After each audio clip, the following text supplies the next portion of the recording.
Hi everyone, in this video I want to show you how you can reverse engineer a soap recipe so that you can use up some of your old oils that you might have. This recipe that I'm going to use as an example is the one that I showed in my most recent video, the Making Soap for Friends, where I made a batch of soap for my friend Paula. And this was way too messy and too complicated to explain in that video, but a lot of you said you would like to see the process of how I work this out, kind of mentally, how I structure my thoughts to work out the soap recipe and then calculate it. So here I am. Thanks to those of you who said you wanted to see this. I hope this is helpful for you. So I'm just going to pretty much replicate what I've got in my notebook on my whiteboard. And hopefully that makes sense to you. The first thing I do when I'm working out any soap recipe is I start with the molds that I'm going to make the recipe for, because the molds determine the amount of oil that you want in your soap recipe. I used 2 of those Kmart small bamboo molds, and they need 570 grams of oil each for a soap recipe for one of them. So I multiplied that by 2 to get my total amount, because if you saw that video, you see that I made one batch, but I ended up splitting it into 2 to make 2 different types of soap. The base soap recipe was the same, but I added essential oils and a colorant to one of them, and I left the other one plain. So it was the one bigger batch that I then split in 2. So I know that one of those molds needs 570 grams of oil. So I multiplied by that by 2, and I get 1,140 grams. So I'll write that. The next thing I think about when I'm working out soap recipes is my water to lye ratio, just because that's how I lay it out in my notebook, really. But I like to just kind of tick off all the things. How much is my water amount going to be? What's my oil batch size? What oils do I want? All that sort of thing. For a standard, regular kind of cold process soap recipe that I want to not trace too quickly, I use about a 1.8 to 1 water to lye ratio, which is a moderate amount. It's not super high like the default water amount that a lot of the soap calculators give you, in my opinion, is way too much water. Those soaps will usually be shrunk. You know, if you use too much water in your soap recipes, the bars can shrink by the time they're fully cured, so you don't want to have too much water. But if you want to swirl your soap like I did in that video, you want a decent amount of water, because the less water you have, the faster the saponification reaction will be, and also the faster the gelling of the soap will be, and you can sometimes not always get a full gel if you discount the water too much.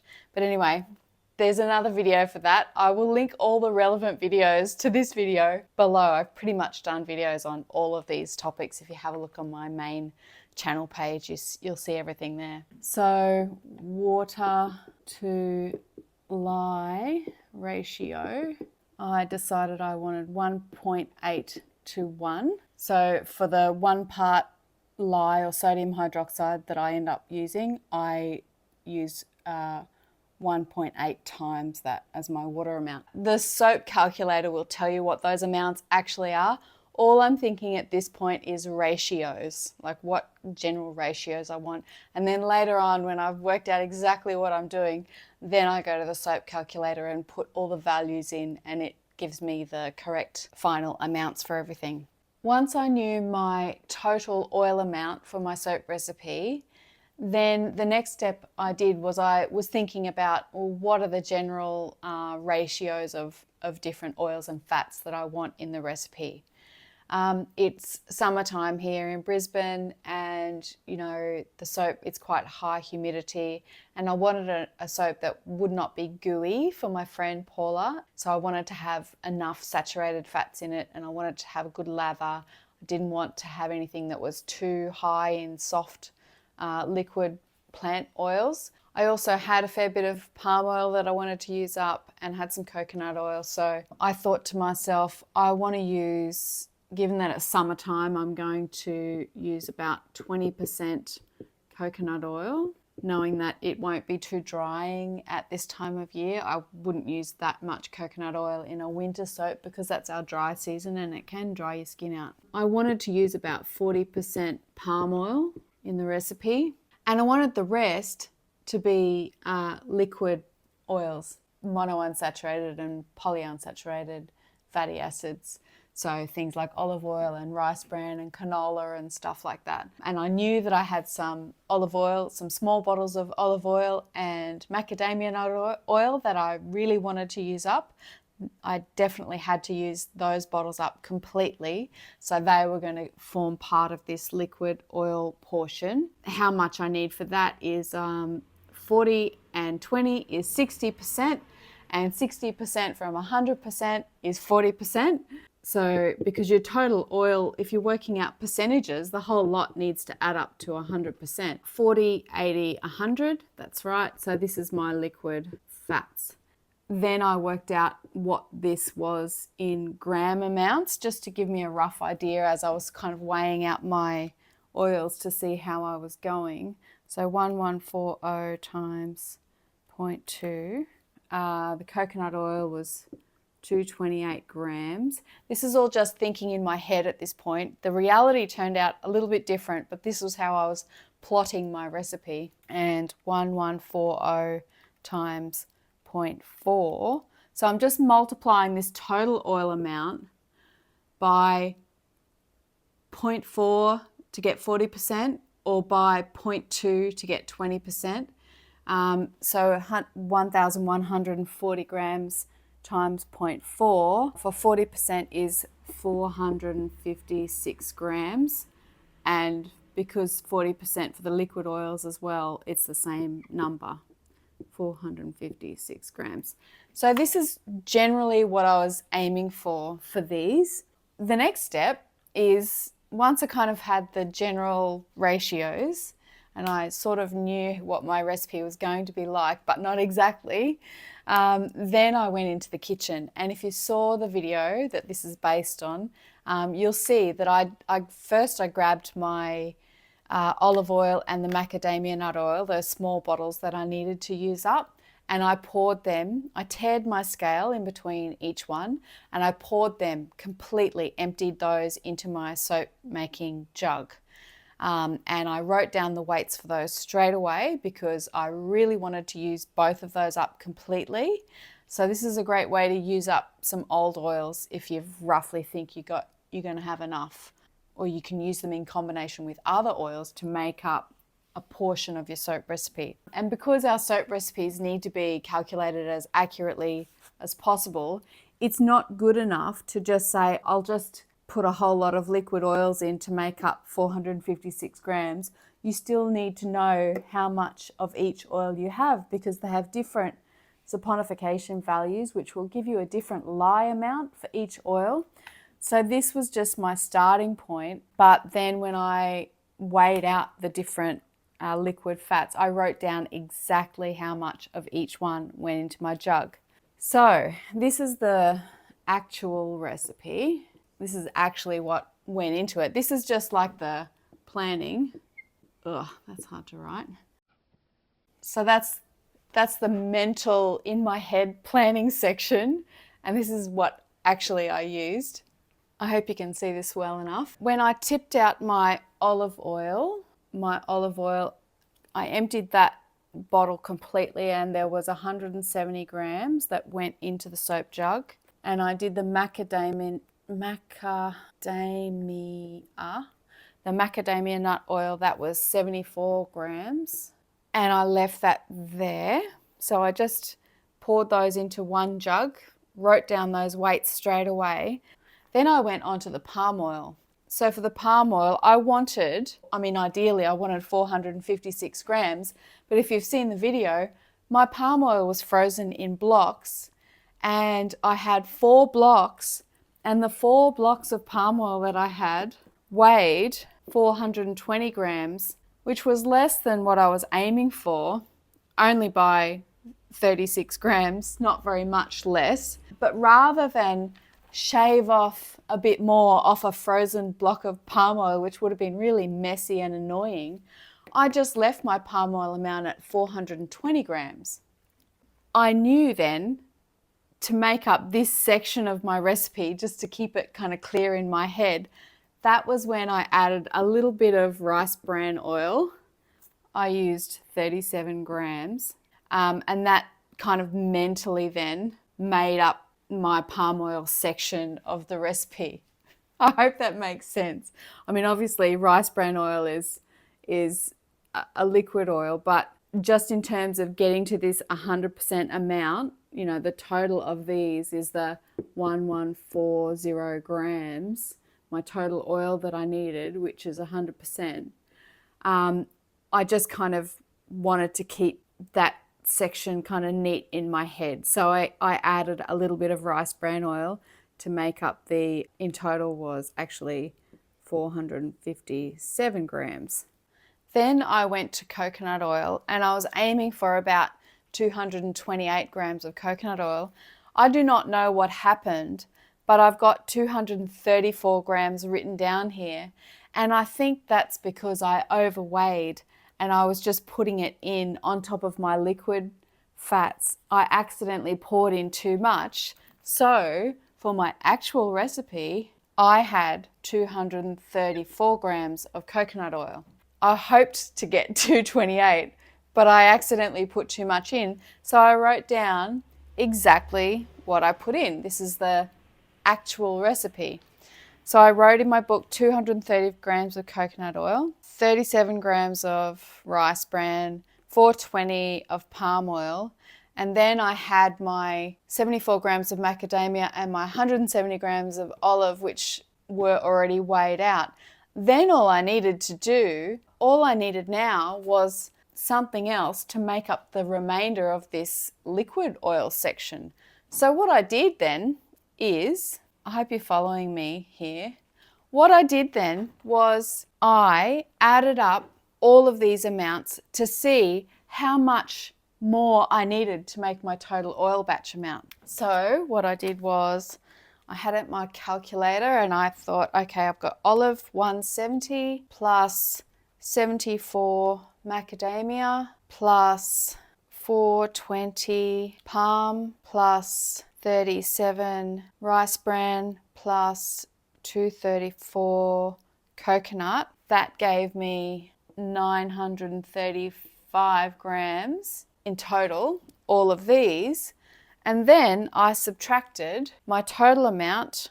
I subtracted what I had from the total amount. So 1140 minus 935 equals 205.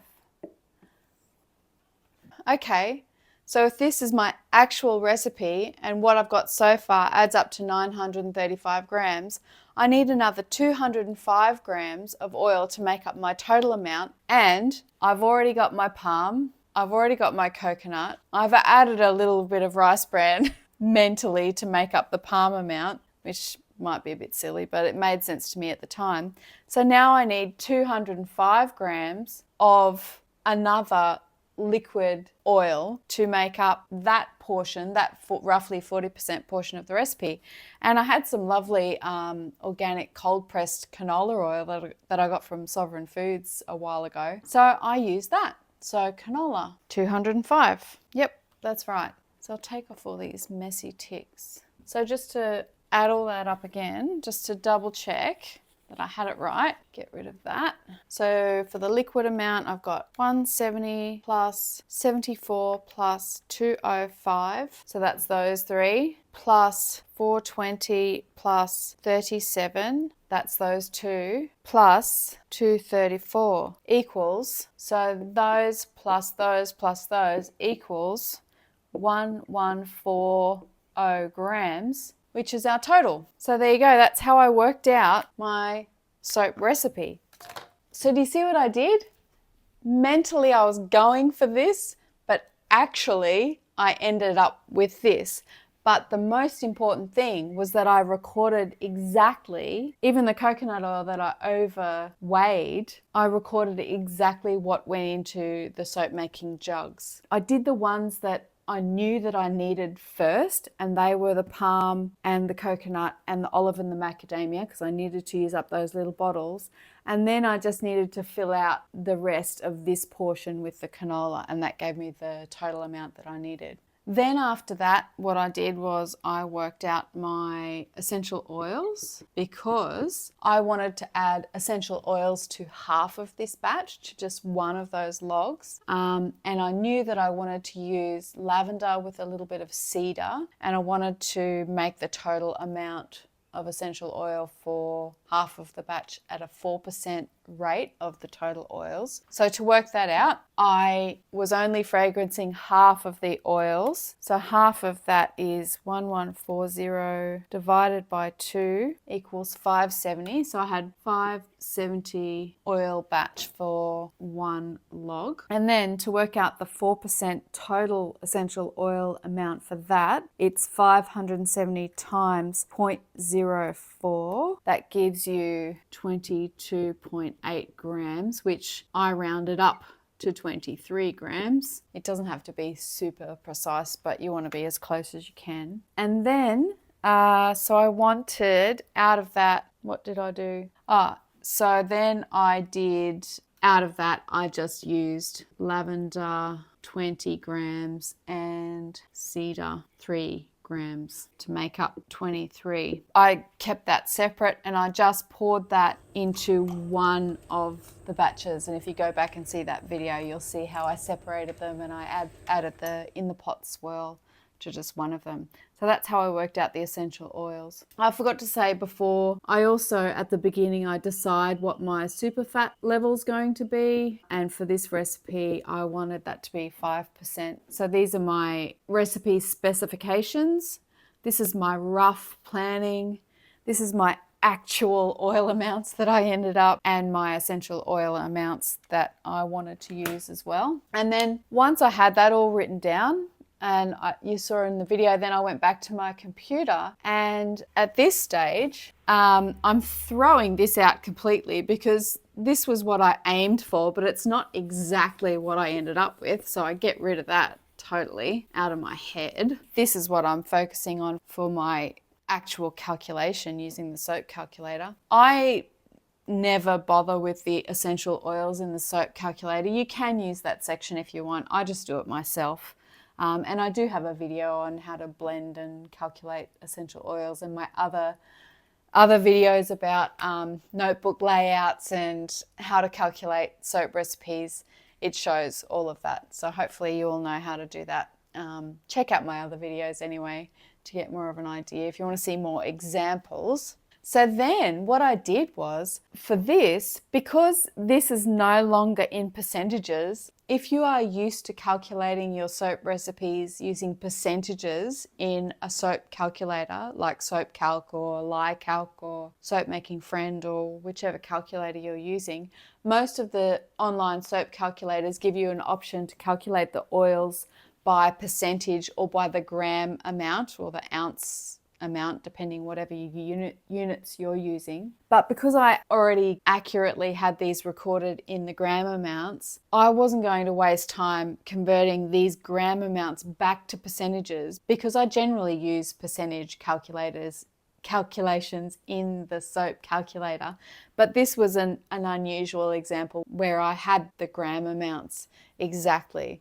So what I did was, when I went to the soap calculator, I clicked that section where it gives you the option, rather than putting in the percentages of oils, I selected the option to use grams, and I entered in each oil individually with the exact gram amount, and it gave me the correct total amount. Then I added the total amount into the soap recipe, which is one of the first things that you tell the soap calculator, is what kind of soap you're making and how much your total oil amount's going to be. I told the soap calculator what water to lye ratio that I wanted, and I told it the super fat as well. And then I calculated my recipe. So I think that's pretty much it. I just wanted to go through that process so that you can understand how I went from a rough plan for the soap recipe, But then the actual reality of the soap recipe changed because I didn't know exactly how much was in my little bottles,